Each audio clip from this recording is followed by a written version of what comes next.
Bien, buenas tardes con todos. Bienvenidos al nuevo seminario, al seminario número 19 del Laboratorio de Resonancias Magnéticas.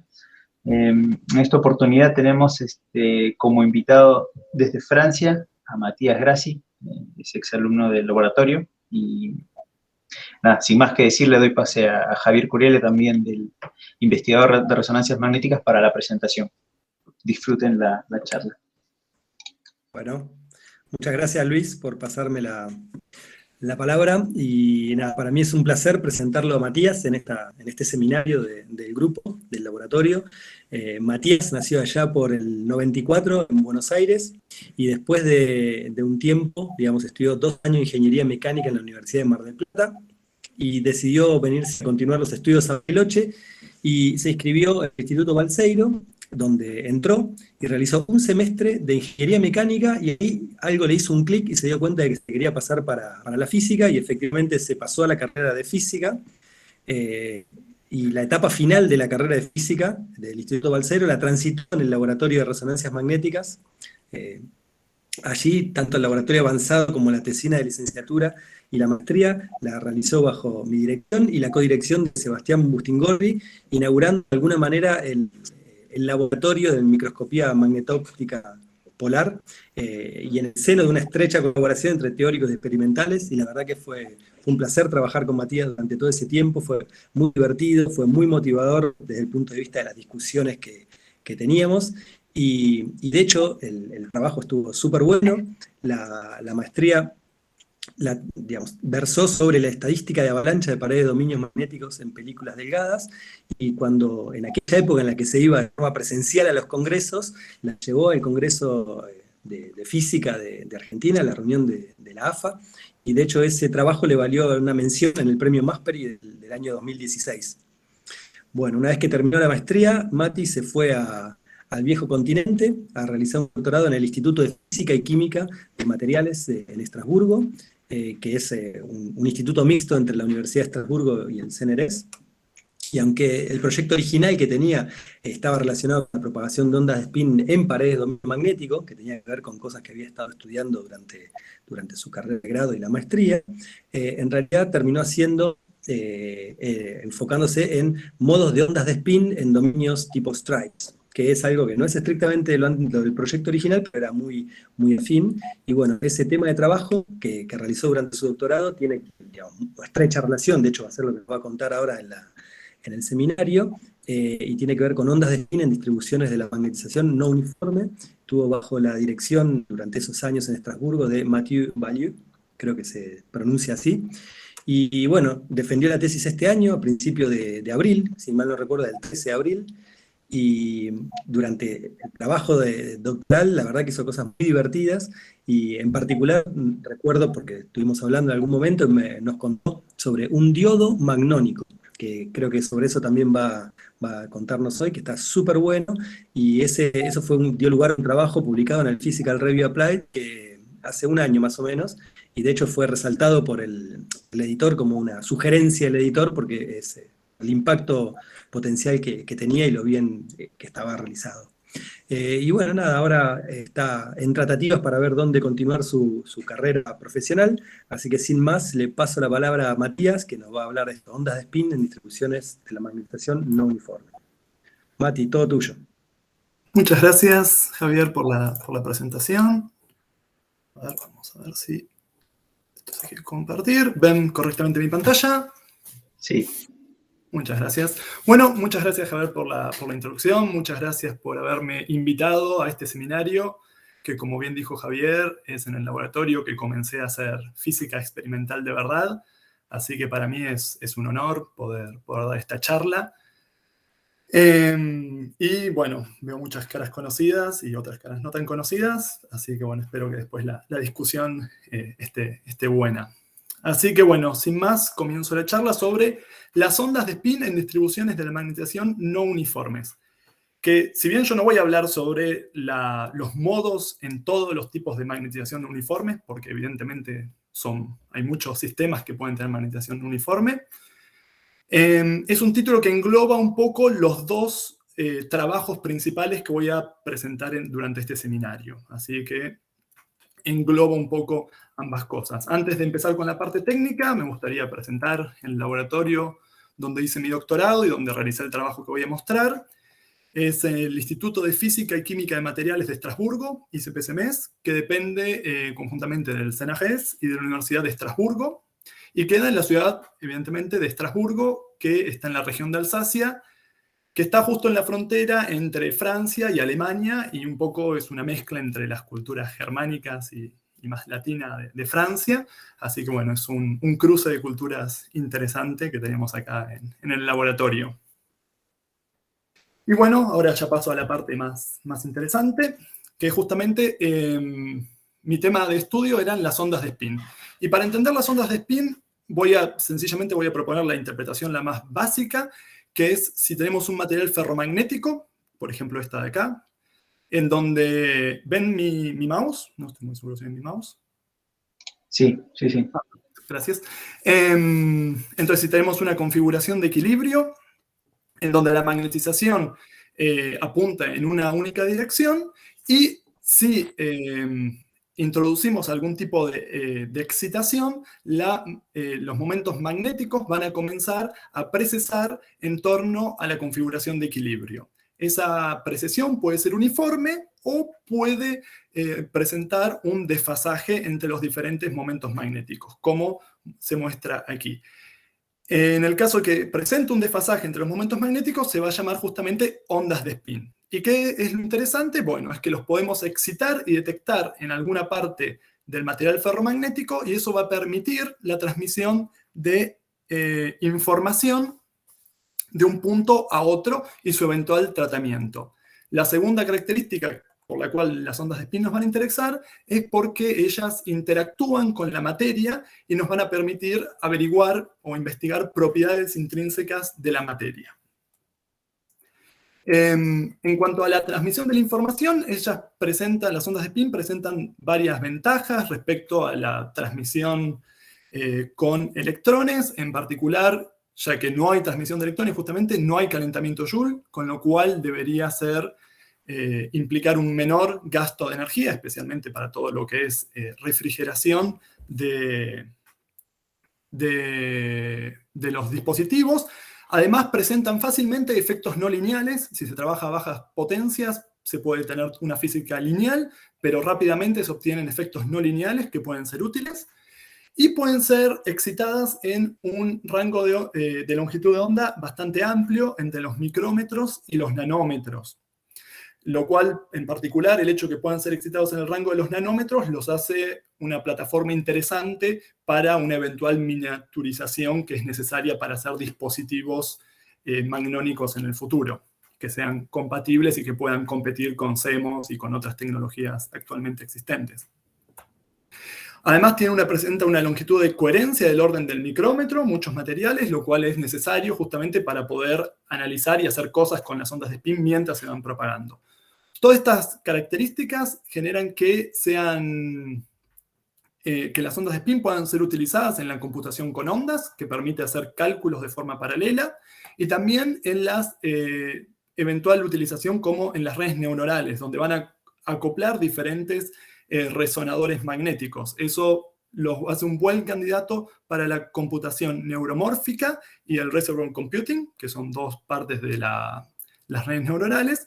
Y finalmente, desde el punto un poco más técnico, pueden ser utilizadas en el dominio de terahertz, que está muy de moda ahora, y en el procesamiento de señales de radiofrecuencia, como podrían ser las señales que vienen, por ejemplo, de un radar o cualquier cosa que esté relacionado con comunicaciones. Sin embargo, yo no voy a estudiar las ondas de spin en cualquier muestra, sino me voy a focalizar en películas delgadas con distribuciones no homogéneas de la magnetización. Y en particular voy a estudiar dos sistemas. En un primer momento voy a mostrarles el trabajo que hicimos sobre el estudio de las ondas de spin en una bicapa, es decir, una película delgada que consta de dos materiales con un contraste de la magnetización de saturación, en el cual vamos a ver que las ondas de spin presentan una no reciprocidad. Es decir, que estas se pueden propagar en una dirección, pero no en la otra. Y voy a usar ese fenómeno, esa no reciprocidad, para intentar diseñar un un diodo magnónico. En la segunda parte de la charla voy a presentar el estudio que hicimos sobre las ondas de spin y su interacción con los dominios en stripes, los dominios en barras, que también genera una distribución no homogénea de magnetización. En ambos casos, lo que va a ser un poco el hilo conductor de esta charla va a ser las rupturas de simetría, que en el caso de la bicapa va a ser la ruptura de la simetría vertical, y en el caso de las stripes va a ser la invariancia ante traslaciones que tiene este sistema, y también en ambos casos vamos a ver que el campo dipolar en la configuración Damon-Eschbach, que voy a proceder a explicar, es fundamental para explicar todos los fenómenos que vamos a ver.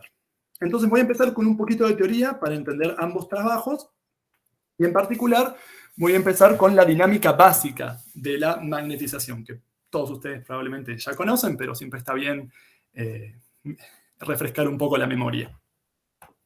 Entonces, si la magnetización está en una configuración de equilibrio, por definición va a estar en un mínimo de la energía. Es decir, que uno puede graficar la energía del sistema magnético en función de las componentes transversales de la magnetización. En este caso, MX y MY, que son componentes chiquitas porque son transversales a la componente de equilibrio.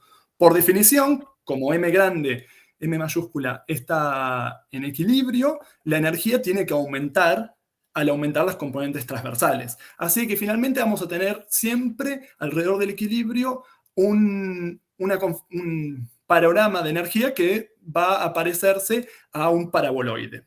¿Y qué pasa cuando sacamos la magnetización de su posición de equilibrio?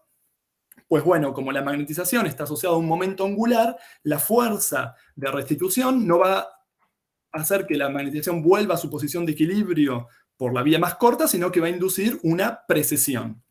Y esa precesión va a estar descrita por la ecuación de Landau-Lipschitz, que podemos resolver, por ejemplo, para el caso de una magnetización uniforme, y obtenemos la fórmula de Kittel, que nos dice que la frecuencia de resonancia de este momento magnético de la magnetización está dada por el promedio geométrico de las derivadas segundas de este potencial en las dos direcciones perpendiculares, es decir, la derivada en la dirección X y en este caso la derivada en la dirección Y.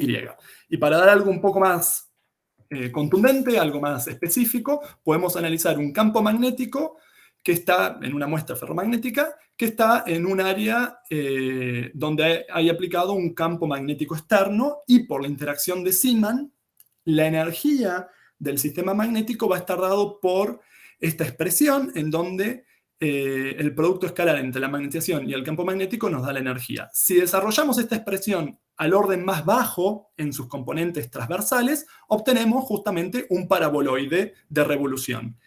Por la simetría del sistema, la dirección X y la dirección Y son equivalentes, con lo cual la frecuencia de Kittel, la fórmula de Kittel se resume a la conocidísima frecuencia del Larmor, con la que precesa un momento bajo la influencia de un campo externo H, y la precesión va a ser circular, justamente por esta simetría.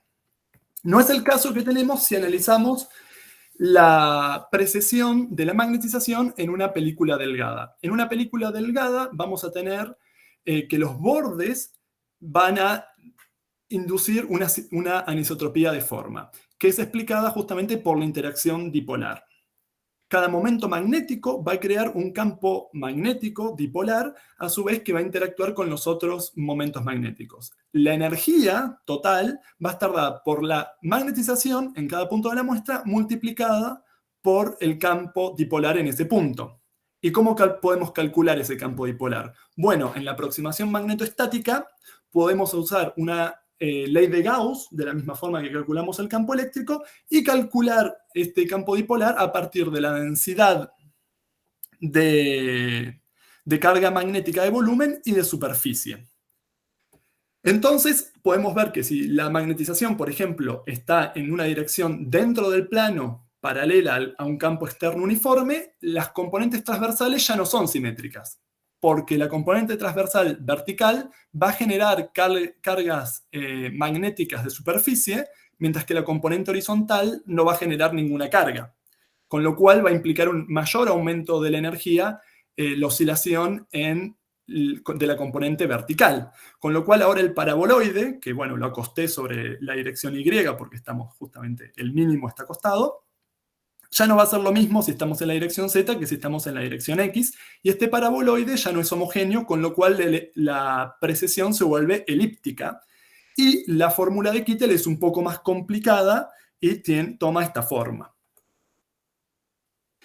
Esto es en el caso de tomar en cuenta una precesión uniforme, pero justamente queremos estudiar las ondas de spin, donde sabemos que hay un desfasaje entre los diferentes momentos magnéticos. Entonces podemos proponer como solución a la ecuación de Landau-Lifshitz un conjunto de funciones sinusoidales, y como la ecuación de Landau-Lifshitz es lineal, podemos resolverla para cada uno de los vectores de onda que van a caracterizar cada una de las ondas planas. Y una vez que hicimos eso, podemos resolver la ecuación de Landau-Lifshitz para cada vector de onda. Escribir un paraboloide para cada vector de onda y aplicar la fórmula de Kittel también para cada vector de onda. Con lo cual vamos a obtener la frecuencia en función del vector de onda, o lo que es lo mismo, la relación de dispersión utilizando la fórmula de Kittel. Y esto va a ser muy importante, esta forma de pensar las cosas, así que manténganla en la cabeza para más tarde. Una vez que introducimos el concepto de vector de onda, hay entonces dos vectores importantes: el vector de onda y su dirección, y la magnetización. Y podemos definir tres configuraciones de alta simetría. La configuración backward volume y forward volume, en donde la magnetización es normal a la superficie de la película delgada y paralela, no nos van a interesar, sino que nos vamos a concentrar en la configuración Damon-Eschbach, en donde la magnetización y el vector de onda K yacen en el plano de la muestra, mientras que la magnetización es perpendicular, como se ve acá, el vector, la magnetización verde va a ser perpendicular al vector de onda K. En este caso particular, vamos a ver que las componentes transversales de la magnetización, que van a ser verticales y horizontal, van a ser muy diferentes, porque las componentes fuera del plano van a generar una densidad superficial de carga magnética, mientras que las que están en el plano van a generar una carga volumétrica. Y justamente si aumentamos el vector de onda, lo que vamos a ver es que las cargas magnéticas se van a acercar entre sí y se van a anular, las de superficie, pero las cargas volumétricas no. Entonces todo esto va a generar una complejidad que va justamente a alimentar toda la física y todos los fenómenos que vamos a ver a continuación. De una parte, vamos a ver que la configuración Damon-Eschbach es intrínsecamente no recíproca, o sea que vamos a tener una diferencia en la propagación hacia un lado y hacia otro, y que por otra parte podemos combinar estas componentes en el plano y fuera del plano para generar configuraciones en donde el flujo magnético está totalmente cerrado, con lo cual no va a haber ninguna carga magnética y la energía dipolar va a ser cero. Y eso nos va a ayudar a entender un poco mejor la dinámica de las ondas de spin en las stripes. Sin embargo, hay otra interacción que no mencioné hasta ahora, que es la interacción de intercambio, que se va a volver importante cuando reducimos el espesor de la película delgada a una escala nanométrica.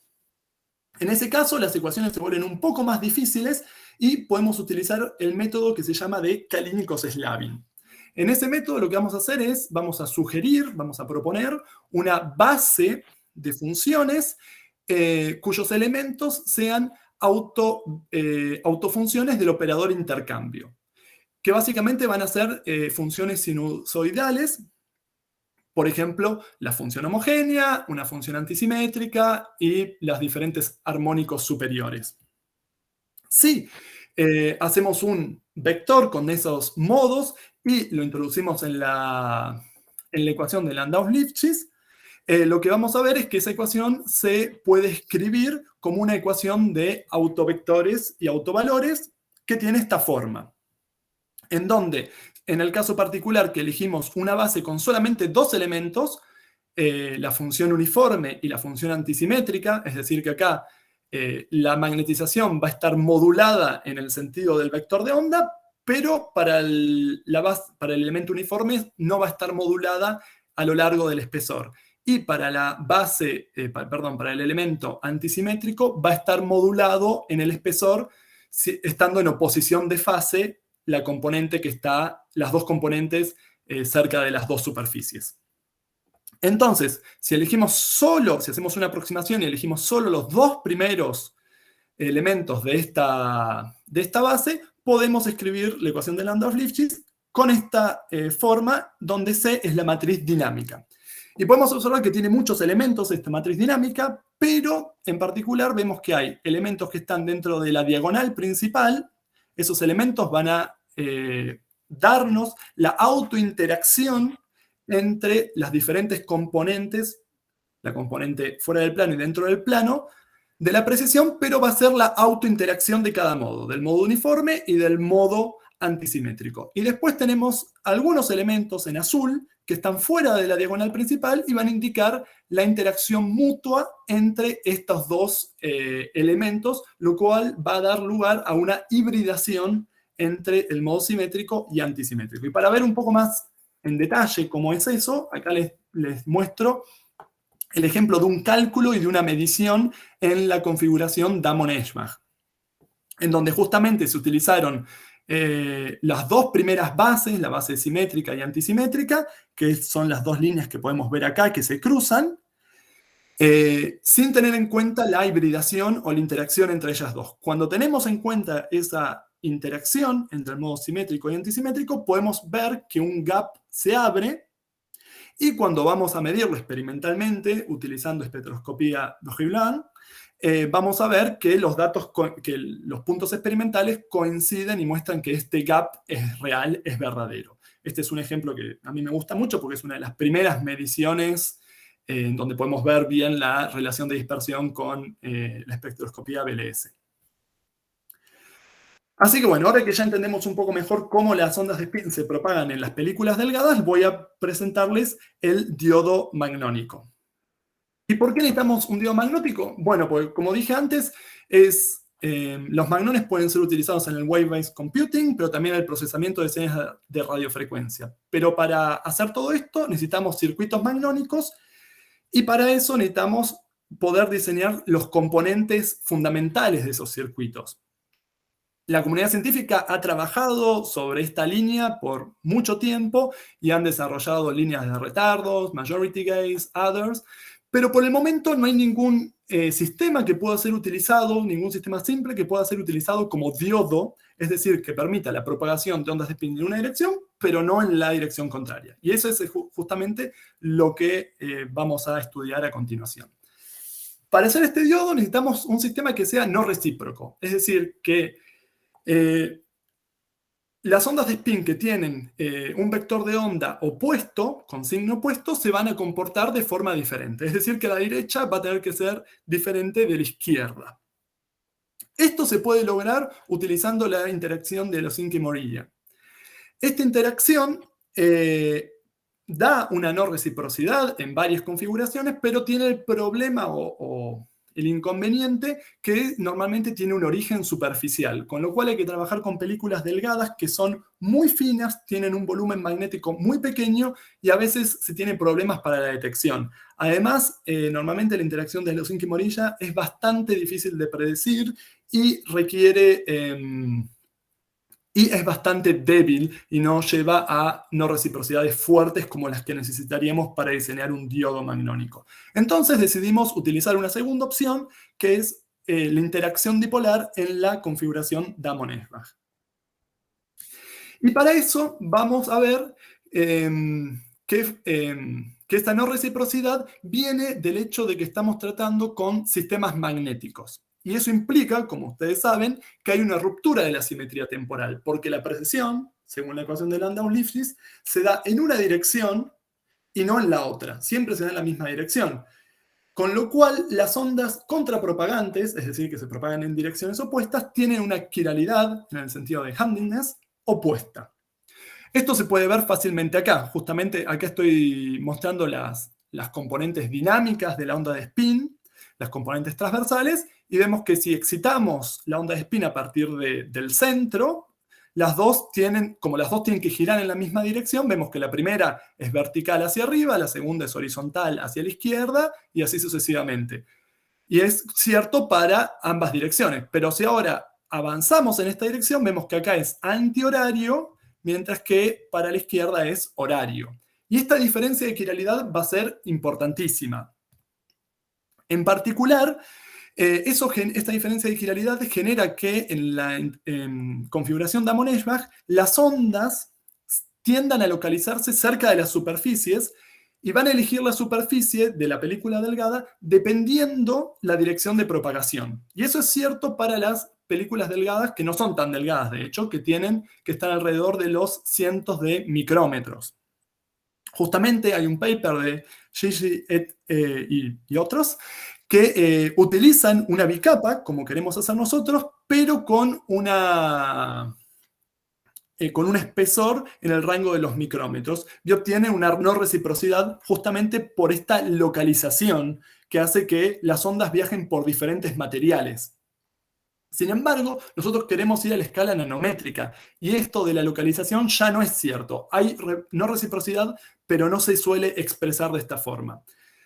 Entonces, cuando uno reduce las escalas, una idea para obtener un comportamiento no recíproco es utilizar un grating, utilizar justamente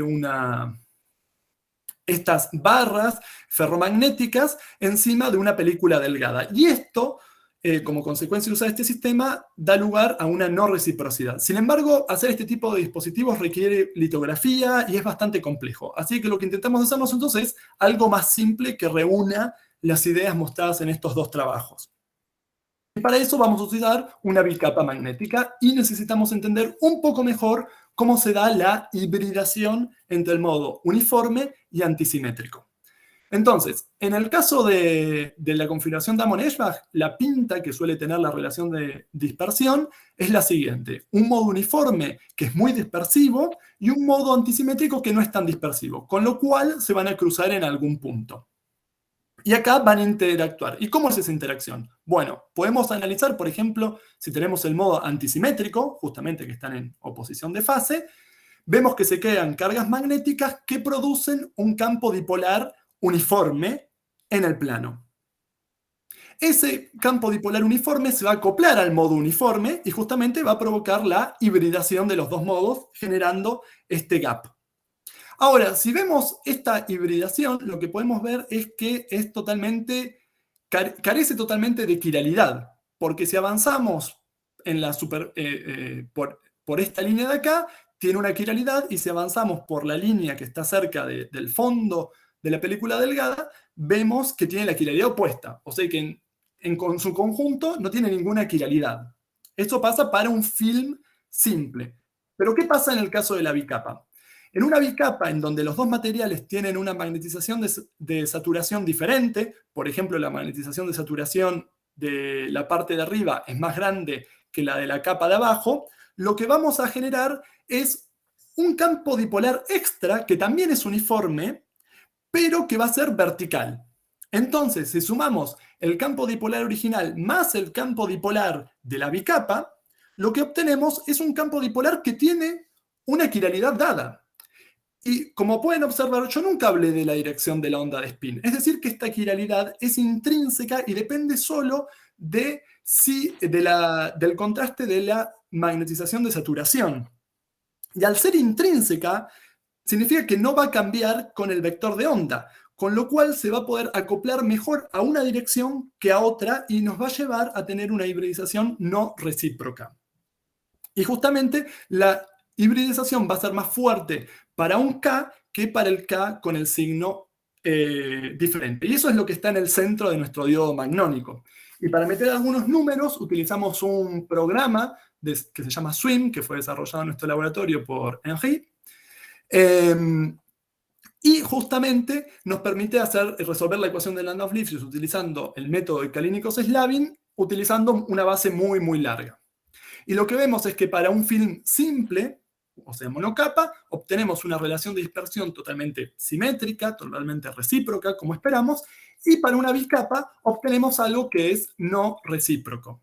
Y lo que hicimos fue jugar con los espesores y los parámetros del material para lograr que la velocidad de grupo de las ondas que se desplazan hacia la derecha sea 0, mientras que la velocidad de grupo de las ondas que se desplazan hacia la izquierda sea diferente de 0. Es decir, que las ondas de spin a esta frecuencia van a poder desplazarse solo con K negativo, hacia la izquierda.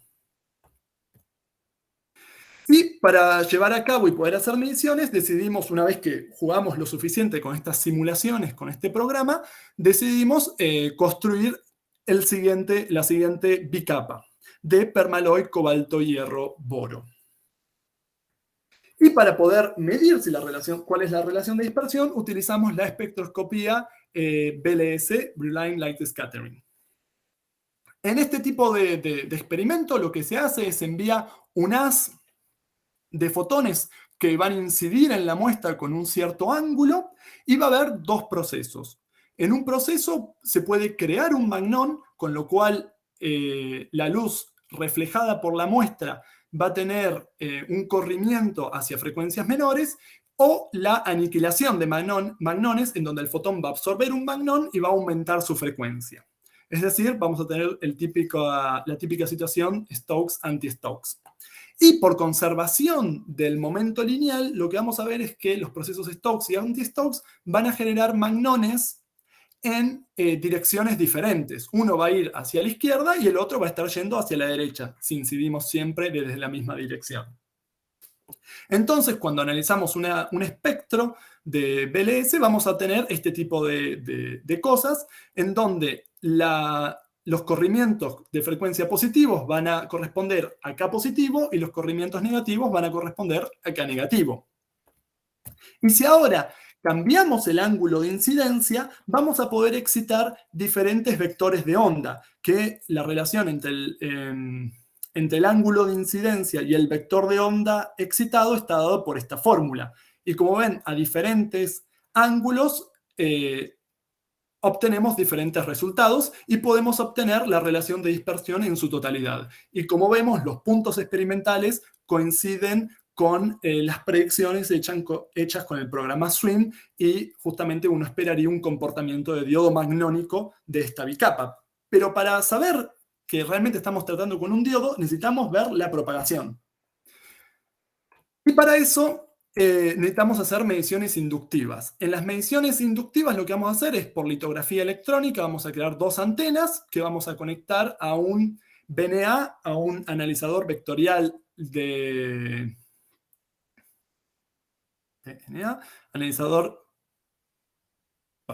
a un VNA, con el cual vamos a excitar vamos a mandar una corriente de radiofrecuencia que va a generar un campo magnético que va a acoplarse a las ondas de spin. Estas ondas de spin van a viajar hacia la segunda antena y van a generar un campo magnético que por inducción va a generar una corriente que va a ser medida también por el VNA. Entonces vamos a poder detectar la transmisión de ondas de spin. Básicamente, la propagación de ondas de spin se va a traducir por un cambio de la inductancia mutua de las dos antenas, que es lo que vamos a medir. Acá les muestro una fotografía de los dispositivos utilizados. Utilizamos antenas de 200 nanómetros, lo cual nos permite excitar ondas de spin en ese rango. Y acá les muestro los resultados para una distancia entre antenas de 5 micrómetros. Justamente, la parte real de la inductancia mutua representa si hay o no hay transmisión entre las antenas. Y podemos ver que para vector de onda positivo no hay más transmisión a partir de 12.5 GHz, mientras que a vector de onda negativo sigue habiendo transmisión, lo cual confirma justamente este comportamiento de diodo magnónico que estábamos buscando. Además, si analizamos no solo la parte real, sino la parte real y la parte imaginaria, podemos calcular la fase de la señal medida, y a partir de la fase, utilizando esta fórmula, donde es la distancia entre antenas, podemos reconstruir el vector de onda para cada frecuencia, es decir, podemos reconstruir la relación de dispersión. Y acá les muestro los datos experimentales comparados con una simulación MUMAX 3, y como ven, los resultados coinciden bastante bien, y podemos ver el comportamiento de diodo magnónico, que justamente ya no hay más señal a partir para vector de onda positivo, porque no hay más transmisión. Y cuando hacíamos las simulaciones MIMAX 3, nos dimos cuenta que era una buena forma de mostrar lo que estaba pasando, que justamente es lo que les estoy mostrando acá. Acá excitamos las ondas de spin con una antena en el punto A, y podemos ver que justamente hay una hibridización que no es igual entre el modo homogéneo y antisimétrico, que no es equivalente para las dos direcciones. Acá hay una hibridización mucho más fuerte, mientras que acá es esencialmente homogéneo el modo. Esto es a 12 GHz, donde hay transmisión en las dos direcciones. Si aumentamos un poco la frecuencia a 13 GHz, lo que vamos a encontrar es que directamente no hay transmisión para nada en la dirección de K positivo, y sí hay en la dirección de K negativo, lo cual confirma lo que ya sabíamos, que es su comportamiento de diodo magnónico. Entonces, como conclusiones de esta primera parte, simulamos la relación de dispersión no recíproca que surge al introducir una ruptura de simetría vertical. Después medimos la relación de dispersión utilizando BLS, y finalmente confirmamos el funcionamiento del diodo utilizando mediciones inductivas. Y con eso pasamos a la segunda parte de la charla, en donde voy a hablar un poco de la estática y la dinámica de los dominios en stripes. Como ustedes saben, porque en resonancia se estudian los dominios en stripes por largo tiempo, para tener stripes es necesario tener una anisotropía magnética perpendicular, que va a estar dada por el parámetro K1, que va a competir contra la anisotropía de forma, que va a intentar dejar la magnetización en el plano de la muestra. Justamente esta competencia va a estar resumida por el factor de calidad Q, que justamente es la anisotropía magnética sobre la anisotropía de forma. Si Q es igual a 0, la magnetización va a estar en el plano, porque es lo que disminuye la energía total del sistema. Sin embargo, si Q es diferente de 0, vamos a obtener los dominios en stripes, que justamente acá les muestro un corte de cómo es la configuración estática de los dominios en stripes. Como pueden ver, para disminuir la energía, ya que hay una anisotropía perpendicular que lleva la magnetización hacia la posición vertical, vamos a tener algunas componentes que son verticales. Pero como eso tiene un costo muy alto de energía dipolar, también van a aparecer componentes horizontales para cerrar el flujo magnético, cosa que, como les dije, solo puede pasar en la configuración Damon-Eschbach. Y estas stripes van a estar definidas por un vector de onda también, porque son periódicas y pueden definirse un vector de onda. Y nosotros nos interesamos en los dominios en stripe débiles, en el cual el factor de calidad es mucho menor que 1. ¿Por qué? Porque eso implica normalmente que el damping es más bajo. Para tener stripes fuertes necesitamos trabajar con multicapas que tienen justamente un damping más elevado, lo cual puede ser malo para la propagación. ¿Y cuál es la motivación de estudiar este tipo de cosas? Bueno, justamente los dominios en stripes pueden girarse fácilmente, por ejemplo, aplicando un pulso de corriente, que es justamente lo que mostraron en este paper, en donde vemos que si las stripes, estas son las antenas, y si las stripes están en una dirección, medimos una señal, y si después con un pulso de corriente las torcemos y hacemos que estén en la dirección perpendicular, ya no hay más transmisión. Entonces eso nos puede permitir pensar en dispositivos magnónicos activos, que sean configurables y que con pulsos de corriente podamos conseguir diferentes configuraciones. Además, podemos utilizarles como cristales magnónicos sin tener que utilizar una litografía. Entonces elegimos trabajar con una muestra, cobalto hierro boro, que es amorfa y presenta una anisotropía perpendicular fuera del plano. Como pueden ver, a grandes campos, no tan grandes, pero mayor a 12 militeslas, la magnetización está saturada en la dirección en el plano, pero cuando disminuimos el campo magnético en el plano, empezamos a ver que la magnetización tiende a salir del plano, lo cual es una señal típica de la presencia de stripes. Además, por magnetometría de muestra vibrante y resonancia ferromagnética, pudimos medir las propiedades, y por MFM pudimos medir la presencia de las stripes, que como vemos están bien ordenadas. Si uno mide el factor de calidad de la muestra esta, lo que uno ve es que el Q es mucho menor que 1. Eso significa que la energía dipolar va a ser fundamental. Y si uno establece una jerarquía de qué interacciones son más importantes que otras, lo que uno va a ver es que la dipolar es tan importante que lo más importante va a ser cancelarla. Entonces lo que vamos a proponer es una configuración sin stray field, es decir, sin campo disperso y sin cargas magnéticas. Y eso lo podemos parametrizar muy fácilmente de la siguiente forma. Acá lo que les estoy mostrando es cómo parametrizar la configuración estática. Todo esto es estático. Y está dado por el libro de referencia Hubert y Sheffen. Lo que podemos calcular además es la energía total del sistema, que justamente vamos a ver que depende de la amplitud de las stripes al cuadrado, donde justamente la amplitud es este parámetro que está multiplicando ambas componentes. Básicamente, a grandes campos, por ejemplo 30 militeslas, si aumentamos la amplitud de las stripes, aumenta la energía, y el mínimo de energía es amplitud cero, es decir, no hay stripes. Pero a 12 militeslas ya no hay un costo de energético para crear las stripes. Y es ahí que se van a nuclear, justamente. Eso explica la nucleación de las stripes. Entonces ahora podemos estudiar la dinámica podemos estudiar la dinámica sabiendo que está la nucleación presente. Entonces no vamos a usar cualquier base, sino que vamos a usar una base en el método de Kárenikovs-Slavin que va a ser muy particular. Vamos a usar una base que va a estar pineada, es decir, va a estar anclada en los bordes, y otra que no va a estar anclada, porque justamente se parece a la configuración de stripes. Y vamos a calcular la matriz dinámica, cosa que normalmente no se hace. Normalmente no se trabaja con este tipo de base. Vamos a ver lo que da. Básicamente lo que encontramos es que hay dos tipos de modos. Un modo que cierra el flujo magnético y tiene una frecuencia menor, y un modo que justamente involucra un aumento de la energía con la amplitud más grande y tiene una frecuencia mayor. Si nos concentramos en los modos que cierran el flujo magnético porque se parecen a las stripes, podemos ver qué pasa si cambiamos el campo magnético externo. Y lo que vemos es que a 12 militeslas el modo se vuelve totalmente suave, es decir, que su frecuencia se vuelve cero. Y esto explica, por lo menos de forma teórica, la nucleación de las stripes como una onda de spin que está congelada, que tiene frecuencia cero.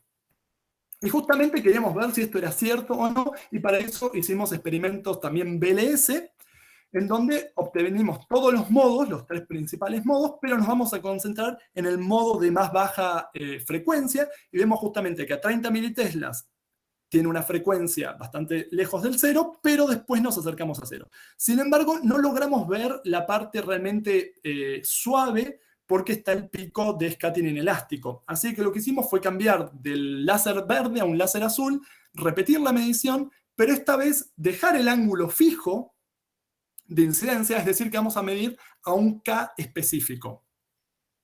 ¿De tiempo? Ok.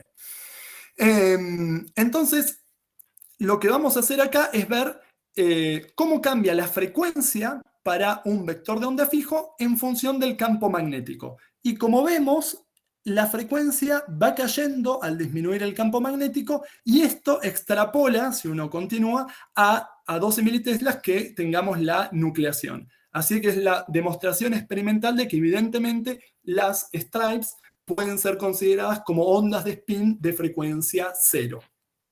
Y esto es útil también para poder entender los modos de las stripes una vez que están nucleadas. Vamos a seguir utilizando el mismo ansatz, la misma parametrización de nuestros stripes, y lo que podemos ver es que podemos introducir los términos de la energía que van como a la cuarta.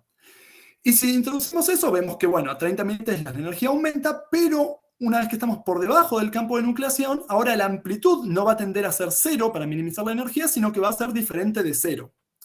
Y entonces, a partir de 12 militeslas, lo que vamos a ver es que vamos a tener un parámetro de orden, la amplitud de las stripes, que va a crecer cuando disminuimos el campo magnético. Y este parámetro de orden no está considerando algo, no está considerando la fase de las stripes. De hecho, como las este sistema es invariante de traslaciones, cambiar la fase no cambia la energía del sistema. Y si consideramos este parámetro de orden complejo, que tal vez es un poco rebuscado, pero ya van a ver por qué lo hacemos, podemos calcular la energía del sistema en función de este parámetro. Y justamente en función del ángulo, como no cambia la energía, lo que tenemos es un paraboloide de revolución, o cuando el campo es mayor al campo de saturación, y cuando estamos por debajo del campo de saturación, por ejemplo a 10 militeslas, lo que obtenemos es este potencial que tiene forma de sombrero mexicano o de fondo de botella. Y una vez que tenemos este tipo de potencial de energía, lo que esperamos es la aparición de dos modos. Un modo de Goldstone, que va a estar por el centro, que justamente va a tener frecuencia cero, y un modo de Higgs, que va a tener frecuencia diferente de cero. Y van a corresponder a la traslación de las stripes y a la oscilación en amplitud de las stripes para el modo de Higgs. Entonces hicimos la medición, BLS, una vez las stripes están saturadas, y lo que vemos es que justamente el modo principal se divide en dos. Y a través de simulaciones μmax podemos comparar estos datos con las simulaciones μmax y vemos que justamente los datos experimentales coinciden con lo que esperábamos. Un modo de Goldstone y un modo de Higgs. Y justamente vemos que si extrapolamos al punto de la relación de dispersión que tiene el mismo vector de onda que las stripes, la frecuencia se vuelve cero, como es esperable. Y también podemos pensar si podemos calcular la frecuencia del modo de Higgs. Y para esto, justamente lo que tenemos que pensar es que la frecuencia normalmente está dada por la fórmula de Kittel y está asociada a la segunda derivada cerca del mínimo, para el caso de una muestra saturada. Así que para el caso de las stripes debería estar relacionado con la curvatura alrededor del mínimo aquí, o aquí, dependiendo del campo magnético. El problema es que la frecuencia de Kittel, si se acuerdan, incluía la derivada segunda en direcciones perpendiculares. Y acá tenemos una sola dirección. De hecho, ni siquiera es una dirección, es la amplitud. Entonces, ¿cómo definir la dirección perpendicular? Si la amplitud A, lo que podemos hacer es decir, bueno, la amplitud A define una dirección que es paralela a la dirección de la magnetización de las stripes. Y podemos definir la coordenada transversal de forma local, que es las flechas azules que muestro acá, que como ven genera un marco de referencia local que es perpendicular. Y si hacemos eso, podemos calcular la energía en función de A y de T una vez que las stripes están nucleadas. Y lo que vemos es que justamente es inestable. Si A y T son cero, significa que no hay stripes, y eso es inestable, porque justamente el mínimo va a estar acá. Y la pregunta es, ¿podemos, conociendo los parámetros en la saturación, intentar predecir algo sobre los modos de stripes en el mínimo? Y la respuesta es sí, porque la curvatura aquí, que es negativa, debido a que la forma de la energía es tan simple, es sencillamente el doble de la curvatura en el mínimo. Entonces podemos utilizar el método de Kalínikos-Slavin, que ese método ignora todo y cree que estamos calculando todo acá, para calcular una especie de frecuencia imaginaria, que no es cierta, que no es física acá, y sencillamente multiplicándolo por el factor raíz de 2, vamos a obtener la frecuencia del modo de Higgs. Es decir, vamos a pasar de algo que no es físico a algo que sí es físico, porque conocemos la forma del potencial. Y justamente lo que vemos es que utilizando Kalínikos-Slavin, la frecuencia se vuelve imaginaria. Entonces, cuando lo multiplicamos por la I, bueno, nos queda algo real, algo físico. Y justamente para poder medir esto de forma experimental, lo que tenemos que hacer es la resonancia ferromagnética longitudinal. Es decir, que el campo de excitación va a ser perpendicular a la magnetización, paralela a la magnetización. Normalmente en el estado saturado eso no genera nada, porque bombear en esta dirección no genera ningún tipo de dinámica. Pero una vez que hay stripes, bombear en esta dirección induce la precesión. Y justamente si vemos lo que obtenemos, la señal que obtenemos, la parte imaginaria de la susceptibilidad, la podemos calcular, podemos compararla con nuestros cálculos de la frecuencia de Higgs utilizando la frecuencia de Kalínikov-Slavin. Y vemos que coincide bastante bien, por lo menos cerca de la nucleación. Y de esta forma podemos interpretar un montón de papers que justamente trabajaron sobre este modo y lo midieron experimentalmente, pero no sabían qué era. Ahora sabemos que es un modo de amplitud, es el modo de Higgs, y podemos hacer un desarrollo teórico, analítico, bastante sencillo. Así que bueno, como conclusión de esta segunda parte, demostramos experimentalmente y teóricamente que la nucleación de Stripes se genera al partir de un mínimo de la relación de dispersión que toca el 0. Después vimos que la ruptura espontánea de la simetría divide el modo de baja frecuencia en los modos de Goldstone y de Higgs, que tienen frecuencia 0 y diferente de 0. Y finalmente verificamos estos resultados con mediciones FMR y BLS, en donde justamente vemos que el modo se vuelve suave, es decir, baja su frecuencia, y después aparece un modo de Higgs que incrementa su frecuencia al disminuir el campo magnético. Lo voy a saltar porque yo estoy un poco tarde.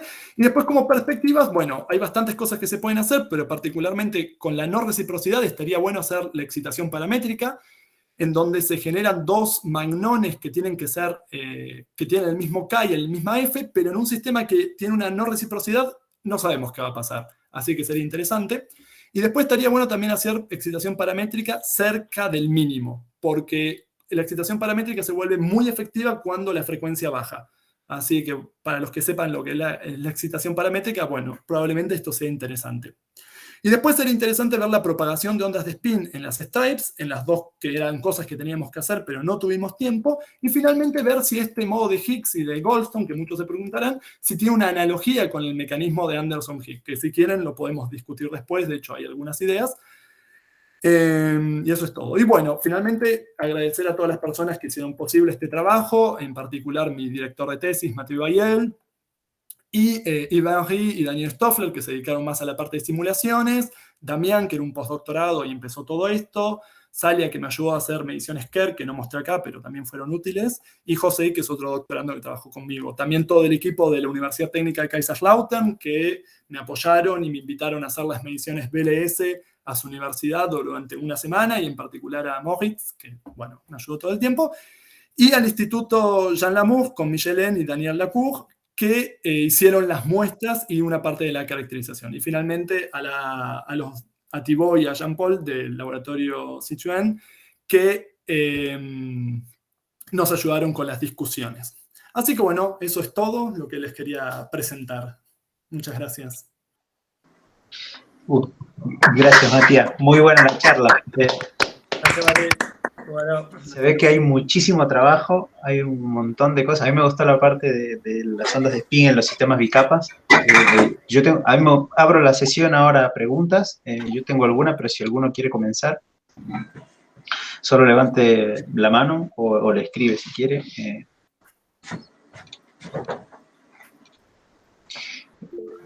Ahí está Javier Curiale, adelante.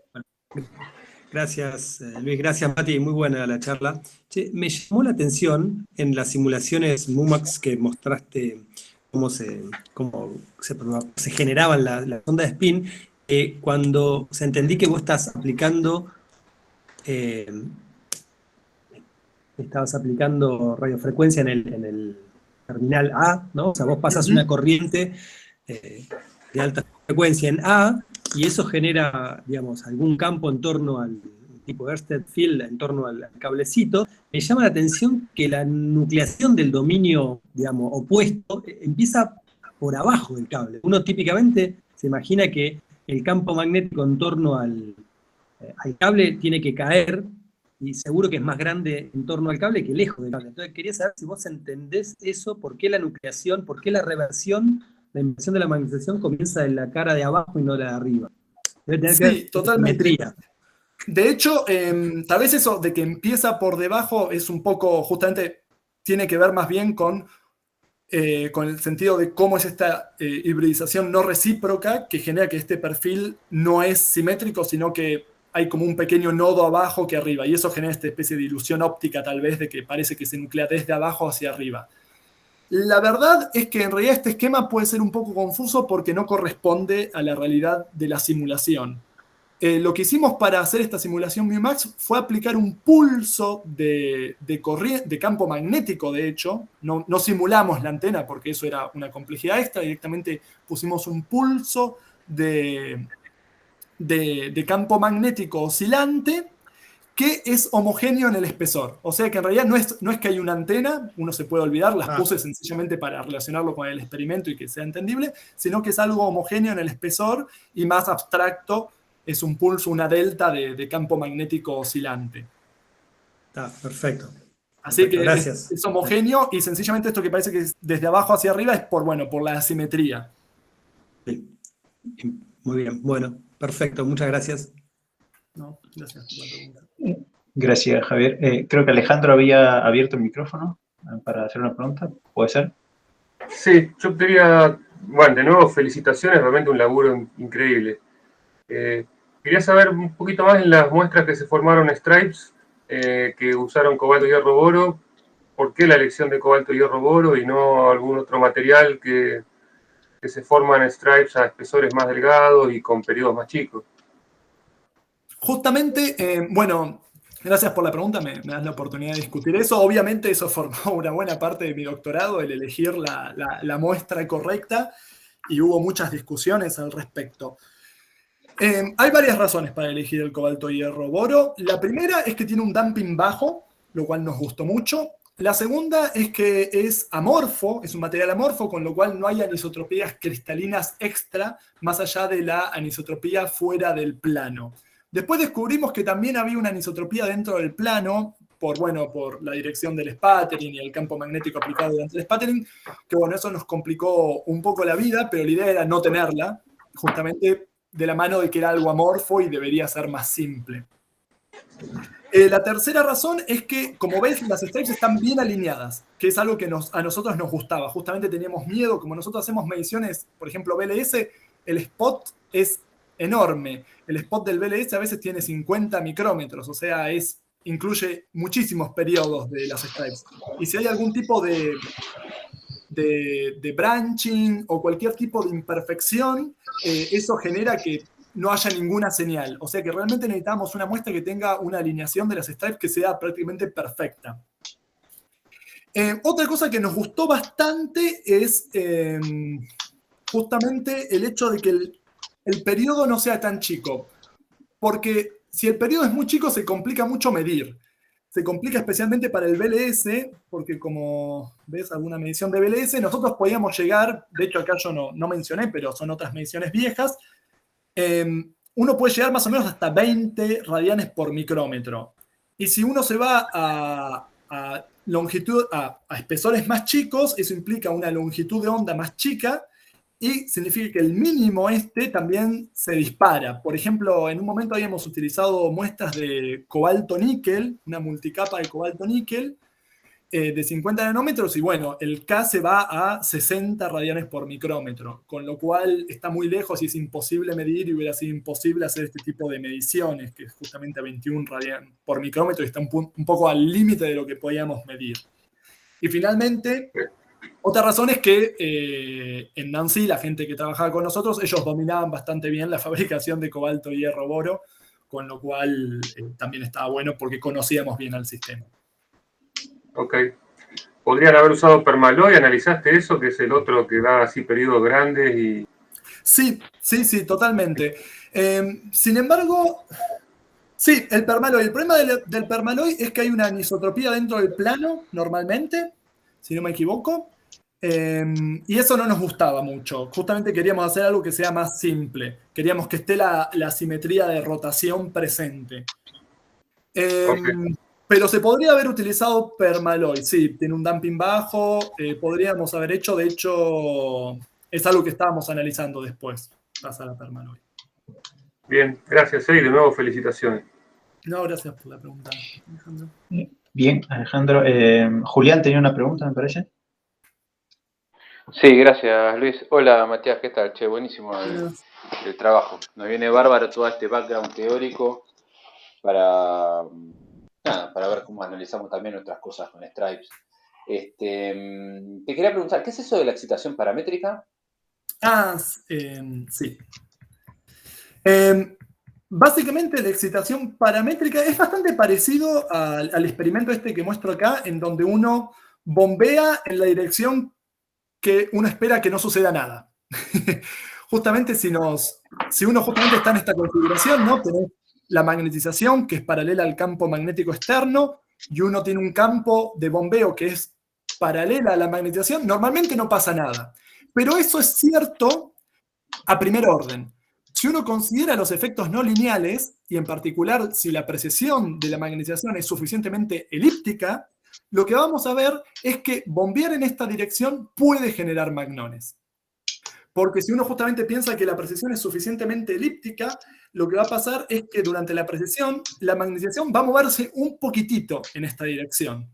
Justo ahora sin un pizarrón es difícil de mostrar, pero uno puede hacer el dibujito de una precesión bien elíptica y uno lo ve. Y lo que va a pasar es que justamente uno va a bombear con acá igual 0, y lo que va a pasar es que estos efectos no lineales van a generar dos magnones que van a tener la mitad de la frecuencia, justamente porque es un efecto no lineal. Y esos dos magnones con la mitad de la frecuencia van a caer donde esté la relación de dispersión. Por ejemplo, acá, ¿no? Este paper de Thomas Breche de Kaiserslautern es un muy buen paper que explica muy bien todo esto. Ellos bombean acá y generan dos magnones acá y acá. Y eso está todo bien por justamente conservación del momento lineal. Justamente empezás con momento lineal 0 y terminás con momento lineal 0, cuando sumás magnón de K positivo y K negativo. La pregunta es, ¿qué pasa si el sistema es no recíproco? Uno bombearía acá y uno caería por acá y el otro caería un poco más arriba. Entonces, la pregunta es que no es posible directamente. ¿Qué pasaría especialmente si caen dentro de este gap, donde no hay nada? ¿Es posible hacer excitación paramétrica? ¿No es posible? ¿Habría algún tipo de compensación para conservar el momento lineal? Entonces, creo que sería interesante explorar eso. Tal vez no es nada muy interesante, pero es bastante bueno. Y lo otro es que esta excitación en general es bastante difícil de hacer, porque es un efecto no lineal. Pero cuanto más baja sea la frecuencia de los magnones receptores, es decir, de donde terminan creándose los magnones, más fácil es este proceso. Digamos que hay un umbral un umbral de potencia, que depende justamente de la frecuencia. Y como acá la frecuencia cae a 0, el umbral debería ser 0. Así que debería ser muy fácil hacer excitación paramétrica cerca de este punto. Entonces también creo que sería interesante ver qué sucede. Bueno, bárbaro, che, buenísimo. Buena información. Espectacular. Gracias, Matías. Gracias, Julián. Yo tenía una pregunta. Era que más o menos lo que mencionaste sobre el tema del rol de las anisotropías, cuando generabas las ondas de spin en el sistema bicapa. O sea, ahí yo tenía entendido, pensé que en el cobalto hierro boro había alguna anisotropía uniaxial también, como en el caso del permaloy, que usualmente aparece, pero me dices que no. O sea, Bueno, en realidad, bueno, este cobalto hierro boro es un poco diferente al cobalto hierro boro de que presenté en la segunda parte del trabajo. Y la razón es que está crecido en una máquina diferente. Ambas están crecidos en el Instituto Jean Lamour, en dos máquinas diferentes. Y en uno, la anisotropía fuera del plano, que es de origen magnetoestrictivo, es más fuerte que en el otro. No sabemos muy bien por qué, la magia del sputtering. Así que acá la anisotropía era muy baja.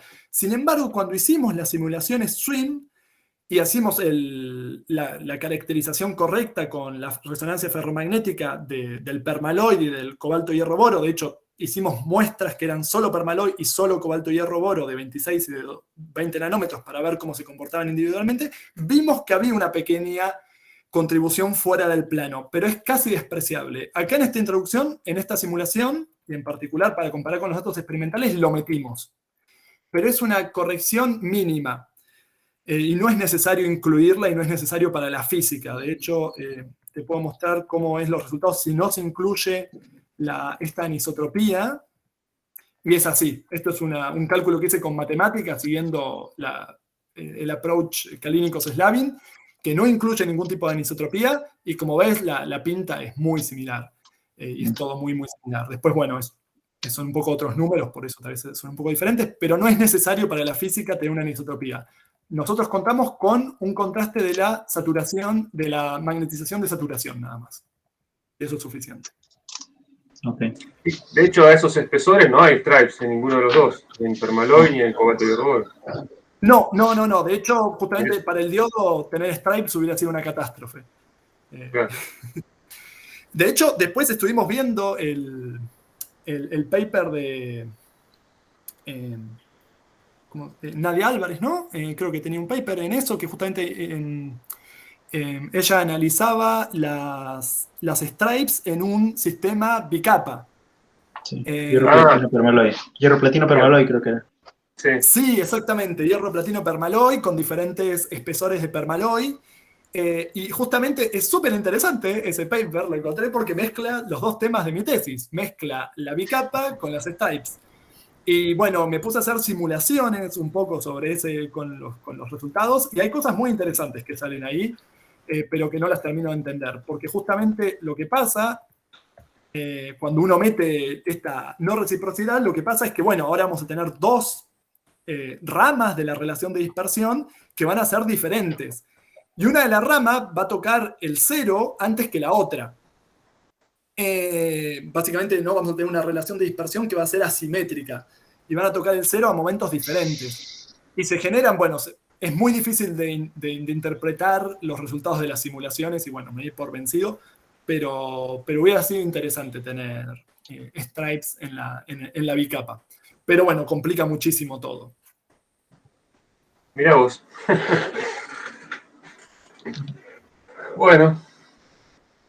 Bueno, Matías, gracias por la respuesta. Nada, de nuevo felicitarte por el trabajo, es un montón de trabajo lo que has hecho en tu doctorado. Y nada, gracias por compartir el trabajo con nosotros. Sabes que eres bienvenido a compartir charla cuando quieras en el grupo, así que... ¿Qué planes tenés, Matías, para después de tu doctorado? Justamente de lo que estaba hablando con